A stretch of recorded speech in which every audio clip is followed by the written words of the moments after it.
नमस्कार जय हिंद साथियों। अंतर्राष्ट्रीय लेवल पर एक बहुत ही महत्वपूर्ण खबर सामने आई है।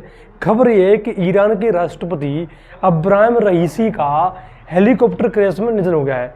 तो आखिर निधन कैसे हुआ, हेलीकॉप्टर कहाँ जा रहा था, इस पर विस्तार से आपको बताने वाले हैं। कुछ मीडिया रिपोर्ट ये भी बता रही हैं कि जो अमेरिका की CIA है और मोसाद जो इजराइल की खुफिया एजेंसी है, इनकी कुछ साजिश हो सकती है। तो आखिर पूरा मामला क्या है, इस पर हम आपको विस्तार से बताने वाले हैं। तो देखिए, जो ईरान के जो राष्ट्रपति हैं जिनका नाम है इब्राहिम रईसी, ये बेसिकली अजरबैजान सीमा पर एक ईरान का एक प्रांत है, उस प्रांत पर गए थे। अजरबैजान और ईरान के बीच एक डैम का कार्य पूरा हुआ था। उस डैम की जो है आधारशिला रखने के लिए ये बेसिकली उस बॉर्डर पर जा गए थे।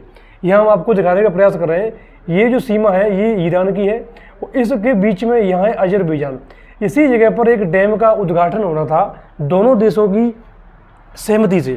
तो इसका बेसिकली उद्घाटन के समारोह में ये शामिल होने गए थे और शाम 7:30 बजे यानी कि 19 तारीख की शाम 7:30 बजे इनका हेलीकॉप्टर यहाँ जो है लापता हो गया। तो उसके बाद जो है खूब जो है सर्च ऑपरेशन चलाया गया और बाद में जो है बताया गया कि इनका हेलीकॉप्टर जो है कहीं ना कहीं क्रैश हो गया है। सर्च ऑपरेशन चलाने के बाद लगभग 12 घंटे की मशक्कत के बाद सुबह अर्ली मॉर्निंग में ये खबर आती है कि ईरान के राष्ट्रपति का इस क्रैश में निधन हो गया। तो इस प्रकार से ये पूरा जो मैटर है, यहाँ थोड़ा सा मैं आपको मैपिंग में दिखाने का प्रयास कर रहा हूँ। ये आपका ईरान देश है और इसी से सटा हुआ देश है अजरबैजान। अर्मेनिया और अजरबैजान का जो विवाद है वो आपस में चलता रहता है। तो यही अजरबैजान और अर्मेनिया है। यही मैं आपको थोड़ा दिखाऊं, इसी जगह पर एक डैम का जो है कार्य पूरा होना था। ये अजरबैजान के राष्ट्रपति हैं, इनके बीच में जो है डैम बन के तैयार हो रहा है दोनों देशों की सरकारों के बीच में। इस डैम का जो है उद्घाटन के लिए जाते हैं और इस जगह पर पहली बार इनका हेलीकॉप्टर उड़ता हुआ देखा गया है और बाद में ये क्रैश हो गया। बहुत बुरी तरीके से इनकी और इनके एक विदेश मंत्री की इसमें मौत हो गई। तो आखिर इसको क्यों कहा जा रहा है कि जो है अमेरिका की साजिश हो सकती है या ईरान की या इजराइल की साजिश हो सकती है। तो देखिए, जैसे ही इनका प्लेन जो हेलीकॉप्टर क्रैश होता है, लापता होता है, क्योंकि सबसे पहले तो लापता हुए थे, लगभग 10-12 घंटे की बाद मालूम पड़ा क्रैश हो गया। तो जब लापता होता है तो ईरान में इनके लिए बहुत प्रार्थनाएं समा होती हैं। आप देख लीजिए लोग किस प्रकार से इनके लिए प्रार्थना कर रहे हैं, और ईश्वर से प्रार्थना कर रहे हैं, अल्लाह से प्रार्थना कर रहे हैं कि हमारे राष्ट्रपति जी बच जाएं। लेकिन सुबह अर्ली मॉर्निंग आज जो है इस तरीके की तस्वीरें सामने आती है कि पूरा जो क्रैश होता है हेलीकॉप्टर, उसके एकदम खच्चर पट्टी हो जाती है। जितने भी लोग थे उसमें सारे के सारे मारे गए। ईरान के राष्ट्रपति के साथ 3 हेलीकॉप्टर चलते हैं, उस तीनों हेलीकॉप्टरों में से केवल एक ही हेलीकॉप्टर क्रैश हुआ और वह भी जिसपे कि राष्ट्रपति सवार थे, साथ में विदेश मंत्री भी सवार थे। उन दोनों हेलीकॉप्टरों में से कोई किसी को कुछ भी नहीं हुआ है। तो इसके लेकर के कहीं ना कहीं कुछ लोग कह रहे हैं कि हो सकता है ये जो साजिश हो सकती है, क्योंकि अभी आपको बताया कुछ दिनों ही पहले ईरान ने इजराइल पर अटैक किया था और इसमें अमेरिका ने भी चेतावनी दी थी कि भैया आप अटैक न करें, लेकिन फिर भी जो है ईरान ने इजराइल पर अटैक किया था।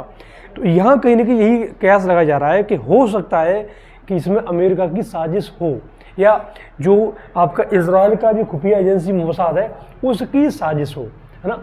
जो हेलीकॉप्टर है ये बेल 212 हेलीकॉप्टर, ये बेसिकली किसी जमाने में ईरानी सरकार ने अमेरिका से लिया था, जब इनके संबंध अच्छे हुआ करते थे तब की बात है। तो कहीं ना कहीं यही अंदाजा लगाया जा रहा है कि हो सकता है, क्योंकि जो CIA है उनको तो सारी बातें पता है कि क्या टेक्नोलॉजी है, हेलीकॉप्टर कैसे उड़ान भरता है या उसमें ऐसी क्या खामी कर सकते हैं जिससे जो इसको क्रैश किया जा सकता है।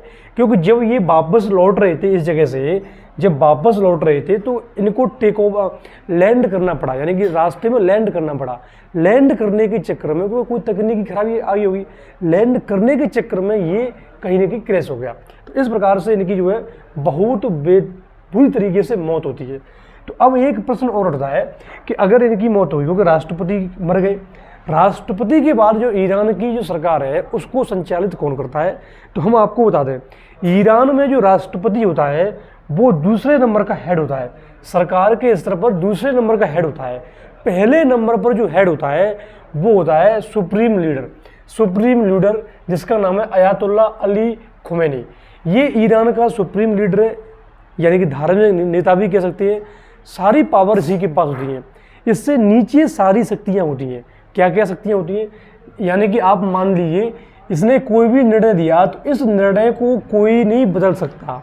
अगर किसी संस्था यानी कि चाहे न्यायपालिका ने कोई जजमेंट दिया, पार्लियामेंट ने कोई बिल पेश किया, या प्रेसिडेंट ने जो राष्ट्रपति है उसने कोई निर्णय दिया, आदेश जारी किया, उसको बदलने की जो पावर है वो इस सुप्रीम लीडर के पास है।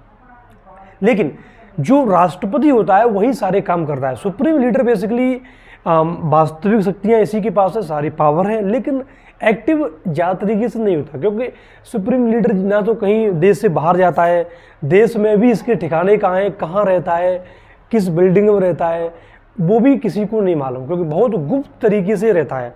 सारे जो काम काज करता है वो यही प्रेसिडेंट जो है इब्राहिम रईसी ही करती थी।